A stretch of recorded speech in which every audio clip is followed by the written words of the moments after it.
The text message: the morning sun slanted through the blinds of room 214, painting thin golden lines across the sterile walls. Walter Drummond sat on the edge of his narrow bed, his shoulders slightly hunched, his hands trembling just enough to betray his age. A nurse had just left, leaving behind the faint smell of disinfectant and pity. Then his phone buzzed. It was an unfamiliar tone, sharp, insistent, like a reminder that the world outside still existed. Walter fumbled for his reading glasses, perched them on the end of his nose, and looked down at the message glowing on the screen. "Thanks for the inheritance, old man. Your lake house and $15 million are ours now. Bridget." For a long moment, he simply stared. He'd seen deceit before. Decades in the banking world had shown him the greedy, the desperate, the cruel. But seeing it in his own family's hands, that was new. He read the message again, slower this time, as if the words might somehow change. They didn't. Bridget, his daughter-in-law, and Craig, his only son, must have known. Walter's chest tightened, not with fear, but with the slow, rising heat of disbelief. He placed the phone gently on the bedside table, exhaled, and let the silence close in around him. They thought he was gone. They thought he was weak. But Walter Drummond had built empires out of numbers, and he knew how to dismantle one too. The banker's mind: when Walter retired, he left behind more than a title. He left behind a reputation, the man who never lost track of a single dollar. His discipline was legendary, to clients, to partners, even to the regulators who envied his precision. And though he'd left the boardroom behind, the habits remained. Which is why, 3 months before his retirement home placement, Walter had done something unexpected. He'd installed a hidden surveillance system in his lake house. 6 cameras, all linked to an encrypted cloud server, a silent insurance policy. He hadn't told anyone. Not his son. Not Bridget. Not even Vernon Blackstone, his best friend and attorney. He called it a security precaution. But deep down, it was more than that. It was instinct.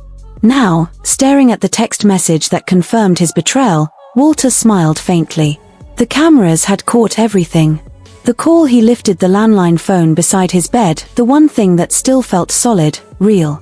He dialed from memory. Blackstone Law Offices, came a crisp female voice. "It's Walter," he said quietly. "I need to speak to Vernon." A click. A moment of static. Then came the deep, familiar tone. "Walter, are you all right? I've been trying to reach you." "They put me here," Walter said. "Craig and Bridget. Power of attorney papers. The doctor was fake." "Fake?" "Yes. Bought and paid for. I have proof." The cameras caught it all. There was silence on the line, then the sound of Vernon's breath catching. "You recorded them?" "Everything," Walter replied. His voice steadied. "Bridget and that so-called doctor. Talking about evaluations, signatures, even the transfer plans." Vernon leaned forward in his office chair, eyes narrowing. "Walter, if you're right, this isn't just fraud. It's criminal." "I know," Walter said. "But don't call them. Not yet. Let's make sure the net is ready before we pull." The video. An hour later, Vernon sat before his computer, the office dim except for the glow of the monitor. He entered the secure credentials Walter had given him long ago. "Just in case anything ever happened to me," Walter had said with a half smile. The screen filled with thumbnails. He clicked one dated March 14th, 2:07 p.m. There she was. Bridget Drummond. Perfectly dressed, her blonde hair tied neatly, her voice calm as she handed an envelope to a man in a white coat. "You'll file the report today?" she asked. The man nodded, counting the cash. As agreed. Mental decline, confusion, unfit for financial management. "It'll hold up in probate court." Bridget's laugh was low, almost musical. "Perfect. We'll have him in a facility by Friday." Vernon froze the footage. His hand hovered above the keyboard. "Dear God," he whispered. Then, in the recording, Bridget's phone rang. She answered without hesitation. "Yes, Craig, it's done.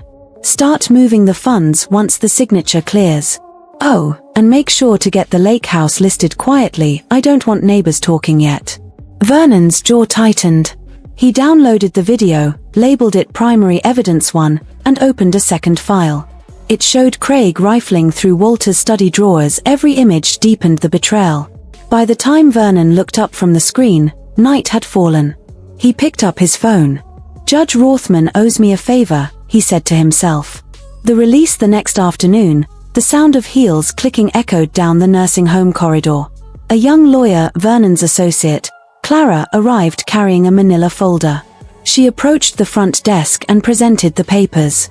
Emergency habeas corpus order, she said coolly. Signed by Judge Rothman. You're holding Mr. Drummond unlawfully. The nurse blinked, confused. But, his son said his son forged documents, Clara cut in. Release him. Now. Within the hour, Walter walked out of Sunset Gardens, his posture straight, his eyes alive with purpose. Freedom, he thought, wasn't given, it was reclaimed. The quiet trap Vernon met him at a small diner just off the highway. You should be somewhere safe, Vernon urged. I am, Walter replied, sipping his black coffee. They think I'm still locked up. Let's use that. Vernon frowned. You want them to dig deeper? Exactly, Walter said. They'll move the money. They'll leave a trail. And we'll be waiting. For the next 3 days, Walter stayed in a guest apartment owned by Vernon's firm, quietly watching the feeds from his house. Craig appeared first, unlocking drawers, photographing bank documents. Then Bridget, smiling, sipping wine, toasting to their freedom. Walter watched without emotion. Every minute was another nail in their coffin. The fall Thursday morning came bright and clear.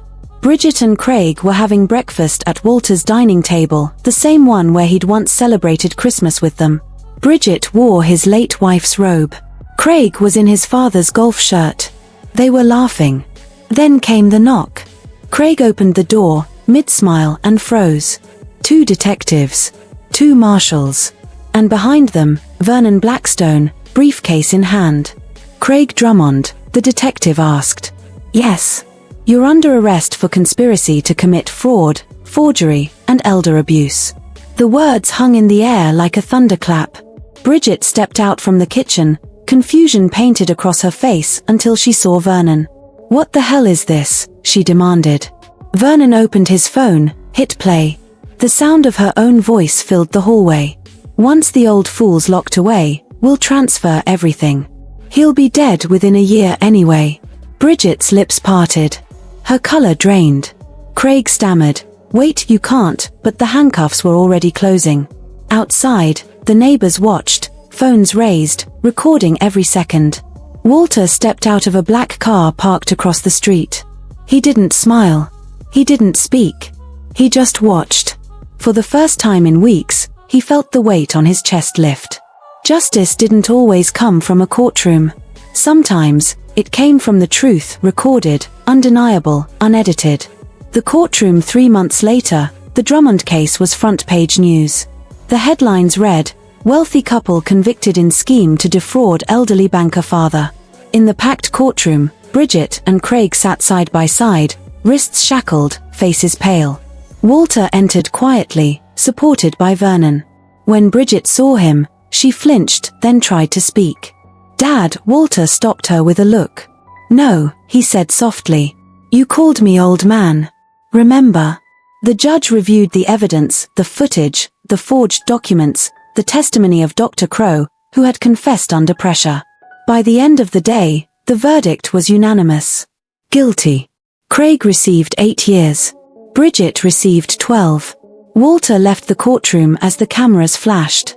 He didn't stop for interviews. He had nothing left to say. The lake house autumn came early that year. The air by the lake was cool, crisp, and clean.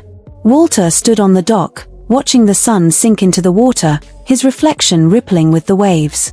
He thought of his wife, Eleanor, her laughter echoing in the kitchen, her hand slipping into his on nights like this. He whispered to the wind, It's done, Ellie. Behind him, the security cameras blinked quietly, still watching, silent sentinels of a man who had refused to be erased. Walter smiled faintly. He didn't need revenge. He'd already won something better.